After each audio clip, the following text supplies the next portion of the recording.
Hello साथीहरू नमस्कार सम्पूर्णमा। आज साउन महिनाको तेस्रो सोमबार हामीहरू नन्द भाउजू लाग्यौँ मन्दिर दर्शन गर्न। हामीहरू चाहिँ पशुपति जाने भनिरहेका थियौँ। कति दिनदेखि पानी परेको भएर आज पनि जाने कि नजाने भनेर ढिला गर्दा गर्दा हामीहरू त्यहाँ 12 साढे 12 बजे आइपुग्यौँ।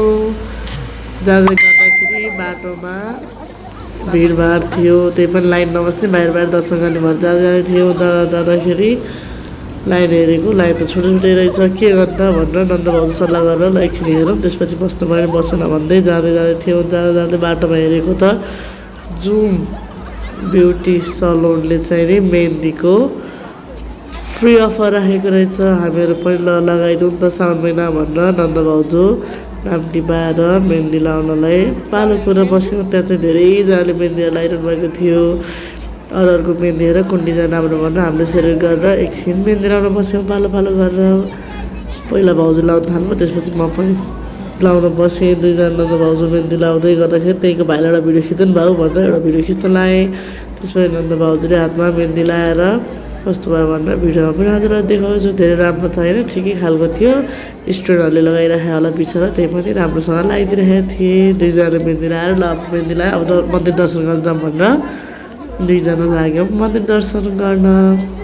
बाटो चाहिँ चारैतिर बन्द भएको भने हामी चाहिँ तल घाटको बाटो हुँदै माथि मन्दिरमा गएका थियौँ। मन्दिरभित्र छिर्न नपाए पनि बाहिर दर्शन गरौँ, ढिला भइसक्यो। 1:30-2 बज्लाइसक्यो। बच्चाहरू आउँछन् भनेर दुईजना नन्द भाउजू वरपर घुमेर त्यही दर्शन गर्न थाल्यो। त्यहाँ बिचरा एउटा बुवाको सपन ल्याइरहेको छ, त्यहाँ एकछिन हेऱ्यो, एकदम विरक्त लाग्यो। मान्छे मरिलाने के छ र तछाड मछाड गर्छन्, हुने केही होइन। यहाँ आएपछि सबै चिज त्यागेर यहीँ नै बस्नु जस्तो लाग्छ। तर के गर्नु, परिवार समय सबैको हेर्नु परेको। त्यसपछि हाम्रो टिकटला लाएर त्यहाँबाट दाहिने भएर घुमौँ भनेर हामी लाग्यौँ दाहिनेतर्फ। त्यही बाहिर वरपर रहनु भएको शिवलिङ्गमा ढोकेर बेलपत्र धतुरोहरू चढाएर हामी दाहिने भएर घुम्न थाल्यौँ। घुम्दै लाइन पनि सकेको हुनाले हामीले चाहिँ त्यहाँभित्र छिर्न पनि दिनुभयो। त्यहाँभित्र छिरेर यसो 1-2 राउन्ड घुमेर बाहिर दर्शन गर्ने भनेर गएको मान्छेभित्र छिर्न पायो भने मक्कभर नन्द भाउजू गफ गर्दै गयौँ। त्यसपछि नन्द भाउजू गएपछि टिकटक त बनाउनै पऱ्यो। दुईजना एकछिन यसो टिकटक पनि बनाउन थाल्यौँ।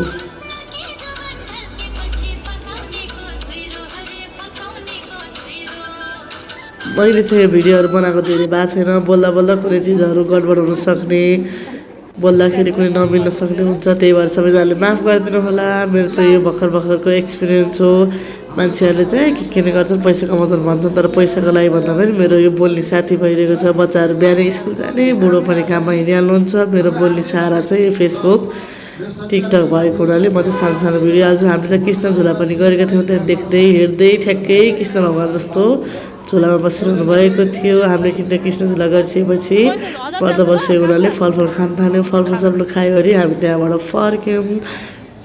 साथीहरू फर्किँदाखेरि चाहिँ मैले बेलुकाको लागि तरकारीहरू, फर्सी, सागहरू, दालहरू, गेडागुडी यो सबै सप्तरङ्गी किराना पसलबाट ल्याएको थिएँ। मैले अस्ति पनि गएर हजुरहरूको लागि भिडियो बनाएको थिएँ। त्यहाँ चाहिँ एकदमै सुपथ मूल्यमा तरकारी फलफुलहरू पाइने हुनाले मैले सबै चिज चाहिँ सप्तरङ्गी किराना स्टोरबाट ल्याएको। हजुर पनि एकचोटि प्लिज भिजिट गर्नु होला भन्दै बेलुकाको खानाको लागि अचार,